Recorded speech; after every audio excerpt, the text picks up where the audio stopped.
Hello and welcome to the 13th 2020 NHL Draft recap here at Scouching. Today we're going to be looking at the Pittsburgh Penguins. Now, the Penguins made waves by trading their 15th overall pick to the Toronto Maple Leafs to get Baie-Comeau. Now, I wasn't one to flame that trade from the Pittsburgh Penguins' perspective, and I think while adding a player like Rodion Amirov to the future of the Pittsburgh Penguins would have been pretty fun, I also look at the Pittsburgh Penguins now and see a team that really would like to be contending for the time being. So trading that pick for a player that I think adds something that they needed more of is a perfectly fine move to make, and I think Baie-Comeau should be a good fit with the Penguins. But enough about that, we're talking about the 2020 draft, so let's see what they did. At 52nd overall, the Pittsburgh Penguins took a goalie, Joel Blomqvist. I like Blomqvist. I've seen him play a little bit with Kärpät and a little bit internationally. I mean, he's perfectly fine. He's overperforming relative to expectations and suppressing goals against pretty well, which is what I guess you're looking for on a goaltender, even though he plays on a powerhouse team in Finland. We'll see what happens. He's a little bit undersized, but he's already playing against men in the Liga, and I think there's an interesting project pick here for them. At 77th, they took Kalle Klang from Rögle in Sweden, and I've seen this guy play a lot less than Blomqvist. I haven't really been blown away as much as I was with Blomqvist from time to time, but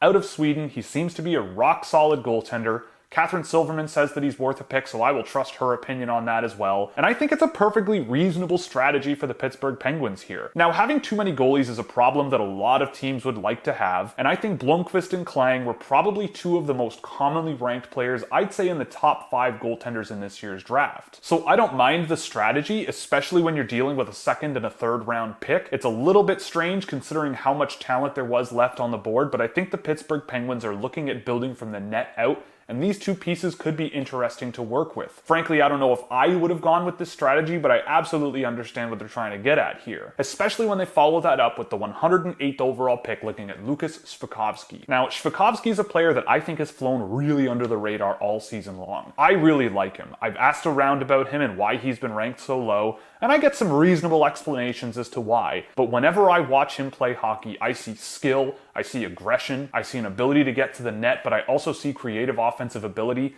His defensive game I also think is a little bit underrated. He's a hard-working player who played on 2 different WHL teams last year, but certainly didn't look out of place on either. I'm really curious to see what he can do. I think he'll at least be a very good junior scorer for the Medicine Hat Tigers for the next little while, and I wouldn't be surprised to see him really hit his stride over the next couple of years and become an interesting prospect for the Pittsburgh Penguins. At 149th, they continue with a relatively similar trend by taking Rivas Ansons. Now, Ansons is a player that I saw a little bit over the course of the year, and I went back after the draft and caught up a little bit with some stuff that I might have missed. He's a skilled, hard-working player that's willing to play hard along the boards and free up pucks, but he has the skill and offensive ability to maneuver around the ice with the puck and set up plays for his line mates as well as score goals himself. I didn't really see that enough on a consistent basis to really move the needle for me to put him on my final draft list, but I see flashes here and there of interesting talent, and I guess if you see flashes of interesting talent and you're using a 5th round pick on the player, then I guess it's a perfectly reasonable bet to make. I don't really mind this pick for the Pittsburgh Penguins, and I think even if he turns out to be a bottom 6 complementary energy player, I can entirely see it, and that's a successful draft pick. Now, with their final pick in the draft in the 6th round, the Pittsburgh Penguins took Chase Yoder off the NTDP. Now, I've seen this team play quite a bit,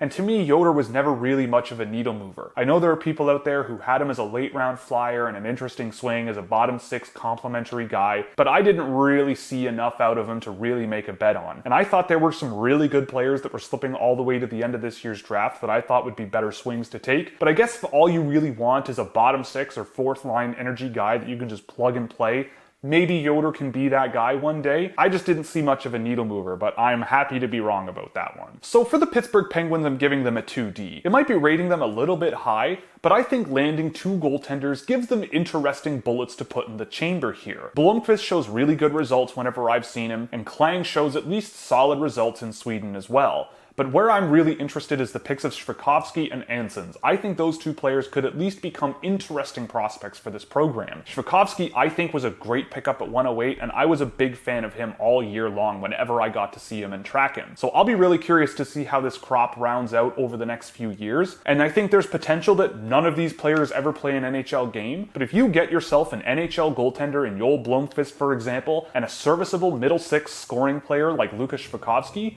you could end up with some pretty good players out of this draft crop. I don't see it as extremely likely, but I think it's certainly possible. So that's all for the Pittsburgh Penguins recap. I hope you enjoyed. If you did, you can click all the buttons you see below me so you never miss another video. If you really liked it, you could subscribe here on YouTube by clicking join below or by going to patreon.com/scouching. You'll get access to a Discord server, early access to videos, written reports for every Scouching report, as well as plenty of other goodies, or you can pick up some merchandise at the Scouchwear shop, where 50% of all profits go to the Women's Sports Foundation. So that's all, and thanks for watching, and catch me in the next one where we look at the Arizona Coyotes.